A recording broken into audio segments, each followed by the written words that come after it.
Welcome आप सभी का हमारे educational platform target exam only पर। इस प्लेटफॉर्म पर आपको डीएलएड सेकेंड सेमेस्टर के सभी सब्जेक्ट फ्री में पढ़ाए जा रहे हैं और आप मेरे साथ मैं Rohan Yadav social science subject की क्लासें ले रहा हूं। तो बने रहिए हमारे साथ क्लास के अंत तक और देखते हैं आज की इस क्लास में कि किस प्रकार से जो मौर्य साम्राज्य पढ़ रहे थे हम मौर्य साम्राज्य के बारे में, उसमें हम लोगों ने चंद्रगुप्त मौर्य के बारे में पढ़ लिया था और उनके बाद कौन कौन शासक हुए हैं उनके बारे में आज देखते हैं। तो चंद्रगुप्त मौर्य के उत्तराधिकारी तो चंद्रगुप्त मौर्य के उत्तराधिकारी में सबसे पहला नाम आता है बिंदुसार का। बिंदुसार जिन्हें अमित्रघात कहा जाता था, इन्होंने ये 300 से 272 ईसा पूर्व तक रहे। तो इनके बारे में जानकारी दी गई है जो देख लेते हैं। चंद्रगुप्त के पश्चात बिंदुसार मौर्य साम्राज्य का राजा बना।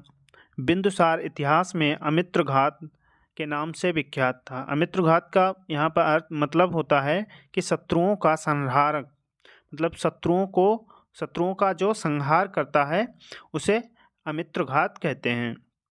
तो बिंदुसार को अमित्रघात कहा जाता था।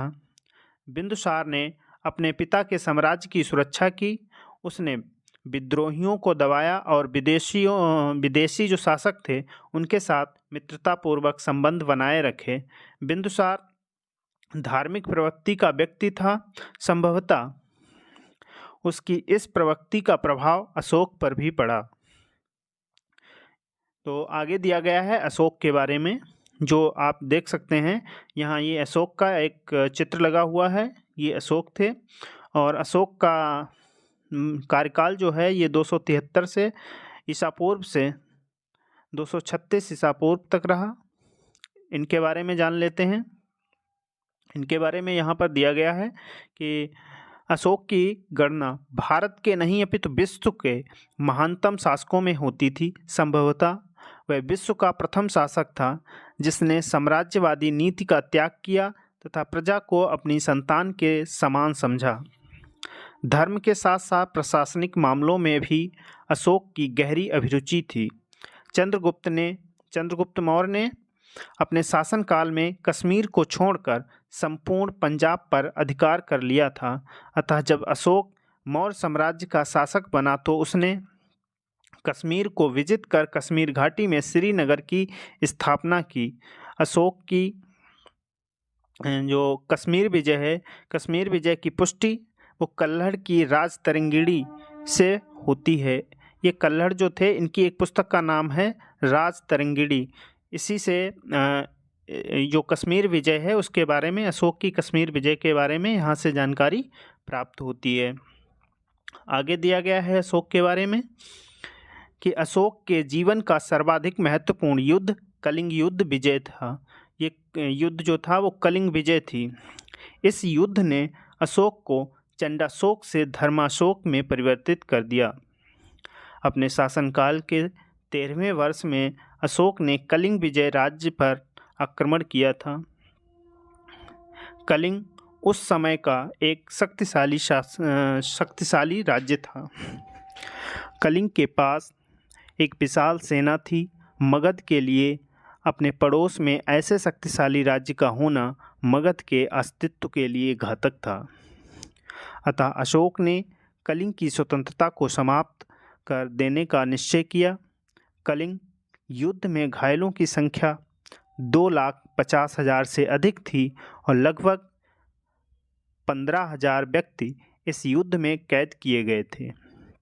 जो यहाँ पर ये कलिंग युद्ध हुआ है उसमें यहाँ 2,50,000 घायल लोग हो गए थे और 15,000 व्यक्तियों को युद्ध में कैद कर लिया गया था। आगे बताया गया है कलिंग युद्ध के बारे में ही कि कलिंग युद्ध के परिणाम अत्यंत महत्वपूर्ण थे। युद्ध में हुए भीषण रक्तपात एवं घायलों आदि को देखकर अशोक ने अहिंसा की नीति अपना ली। ये सबसे महत्वपूर्ण है, अहिंसा की नीति अपनाना।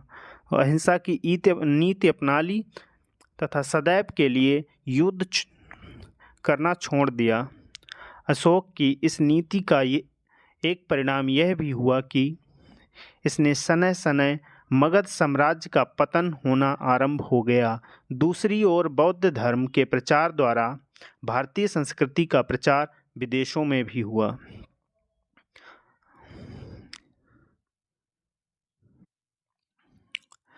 धार्मिक नीति में अशोक धम्म विश्व इतिहास में अशोक इसलिए महान नहीं था कि वह चक्रवर्ती सम्राट था, बल्कि उसने मानव के नैतिक उन्नति के लिए जीवन पर्यंत प्रयास किया। सत्य, अहिंसा और जीव के कल्याण को अपने जीवन का अभिन्न अंग माना था। कलिंग युद्ध के पश्चात उसका हृदय परिवर्तन हुआ और उसने अपना सारा ध्यान मानव कल्याण हेतु लगा दिया।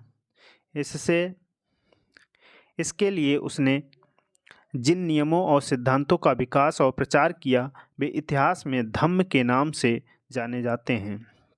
यद्यपि इतिहासकार अशोक को बौद्ध धर्मावलंबी मानते थे, तथापि अशोक का धर्म कोई संकीर्ण अथवा सांप्रदायिक धर्म नहीं था। उसने मानव जीवन को सुखी तथा पवित्र बनाने के उद्देश्य से कुछ आंतरिक गुणों तथा आचरण का विधान किया था। अशोक के धम्म के अंतर्गत अनेक बातें सम्मिलित थीं। पहली बात है कि माता पिता, गुरुजनों तथा वृद्धों की सेवा और आदर सम्मान। दूसरा इसमें था कि ब्राह्मणों, श्रमिकों, संबंधियों, मित्रों, वृद्धों तथा दीन दुखियों के प्रति दयावान रहना। तीसरी बात इसमें कही गई थी कि दया, दान, सत्य, संयम, कृतज्ञता, दृढ़ भक्ति, शौच और माधुर्य आदि गुणों का आचरण करना चाहिए।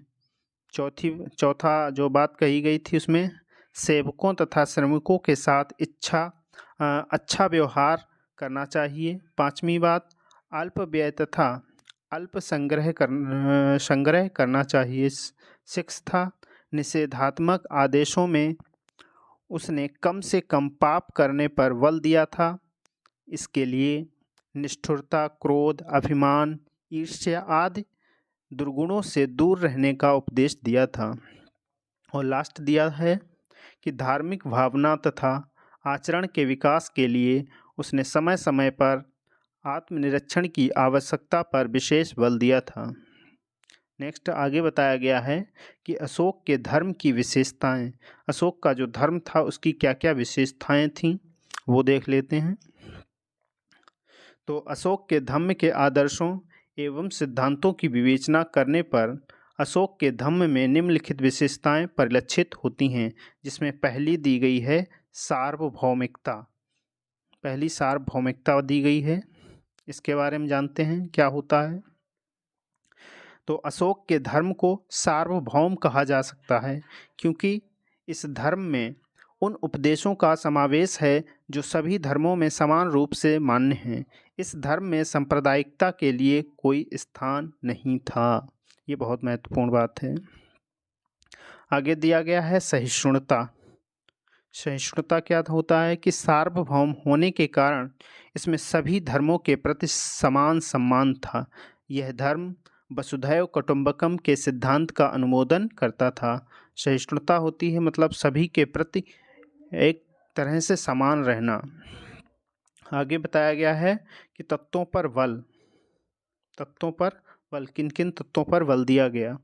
तो अशोक के धर्म में सभी धर्मों के साथ अथवा मूल तत्व पर जोर दिया गया था, न कि बाह्य आडंबरों पर।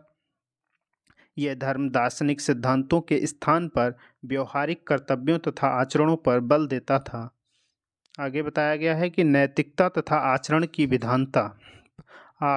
प्रधानता।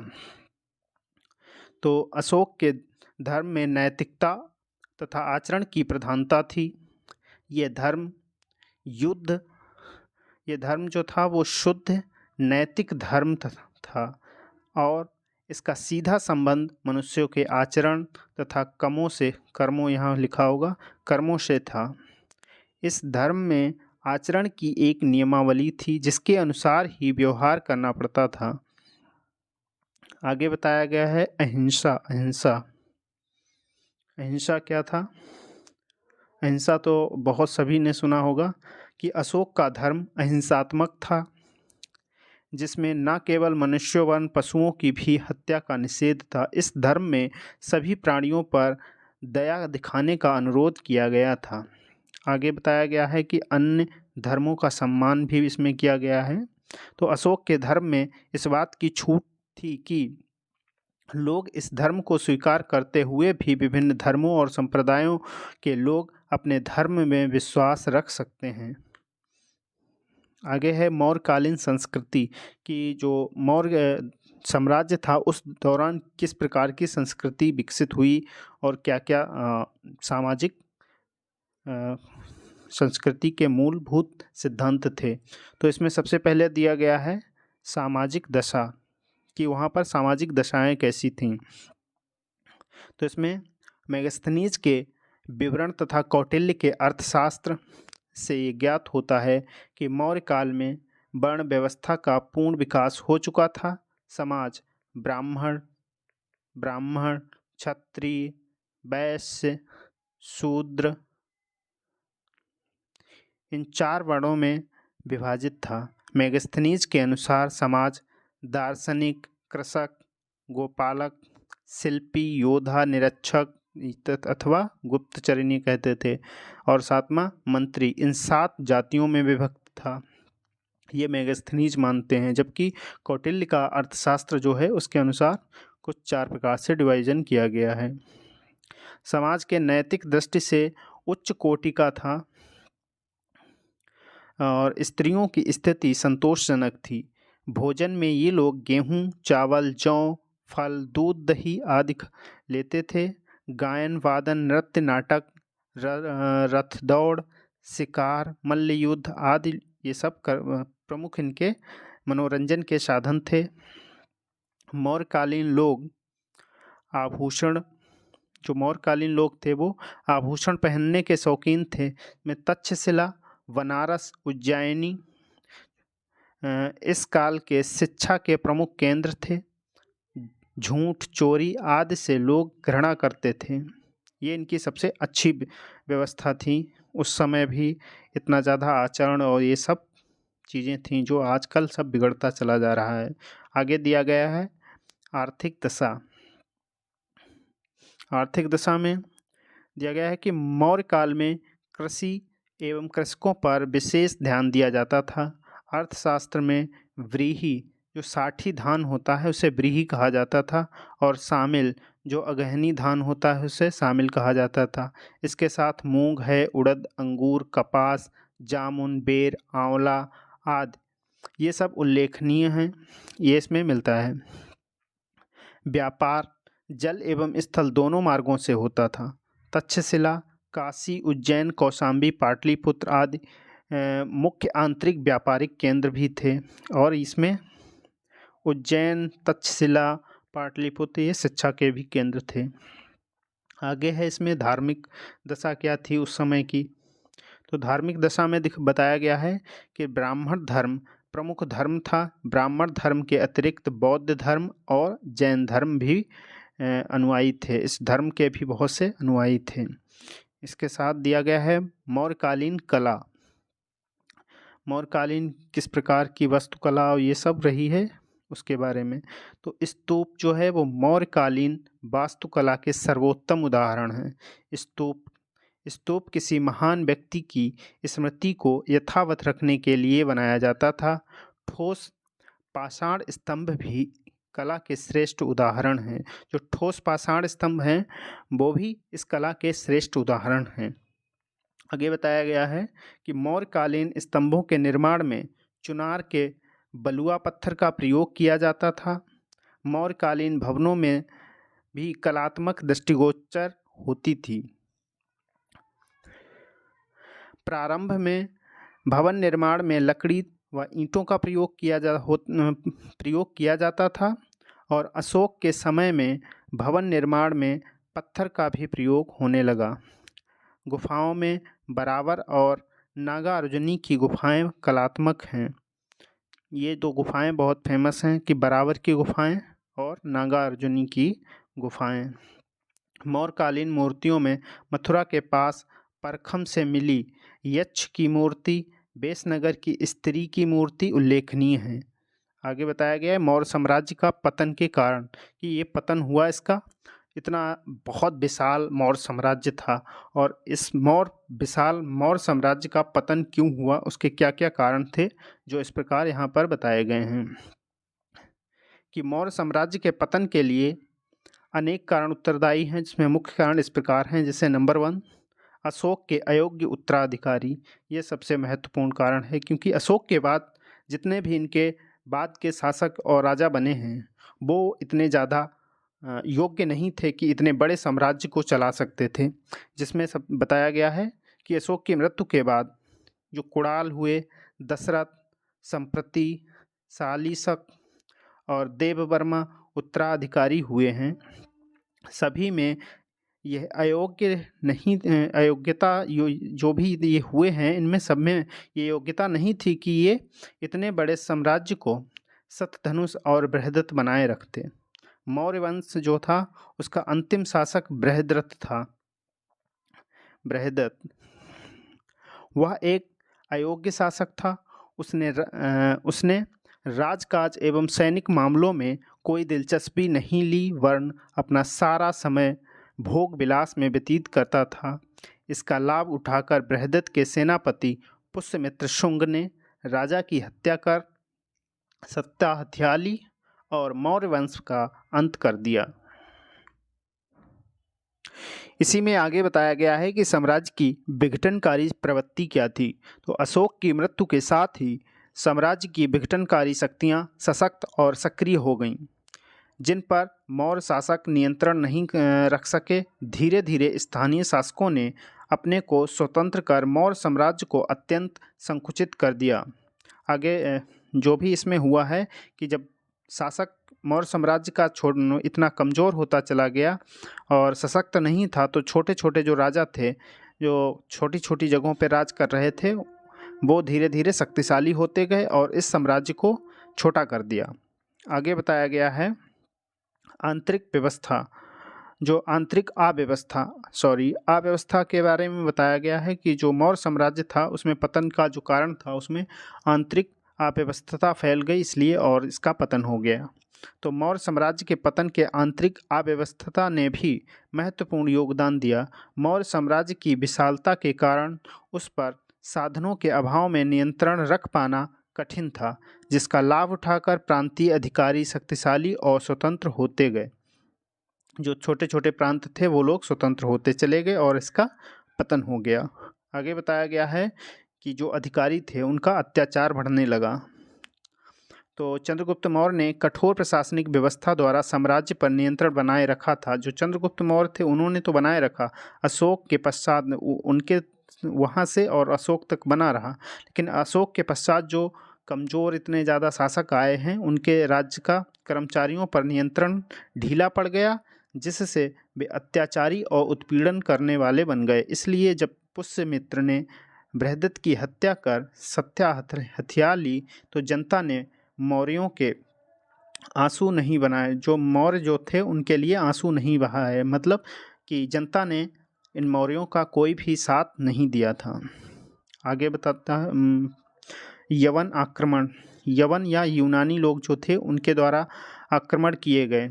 तो आक्रमणकारियों ने लड़खड़ाते मौर्य साम्राज्य पर प्रहार कर इसे मृतप्राय बना दिया। मृतप्राय मतलब और भी ज़्यादा इसे कमज़ोर कर दिया। और लास्ट में है आर्थिक कारण, कि इसके आर्थिक कारण क्या रहे हैं, कि किसकी वजह से ये मौर्य साम्राज्य समाप्त हुआ है। तो इसमें एक आर्थिक कारण भी है। बताया गया है कि मौर्य साम्राज्य के प्रारंभ में राज्य ने आर्थिक हितों की सुरक्षा के लिए कठोर कदम उठाए, जिसके कारण राज्य की आर्थिक स्थिति सुदृढ़ हुई, किंतु धीरे धीरे राज्य में आर्थिक संकट छा गया, जो मौर्य साम्राज्य के पतन का एक कारण बना। तो यहीं पे आज की ये क्लास समाप्त करते हैं और मिलेंगे आपको अगले वीडियो में। तब तक के लिए इस आपको ये क्लास किस प्रकार से लगी। आप क्लास को लाइक कर सकते हैं और अपने दोस्तों के साथ शेयर कर सकते हैं। Thanks for watching this video.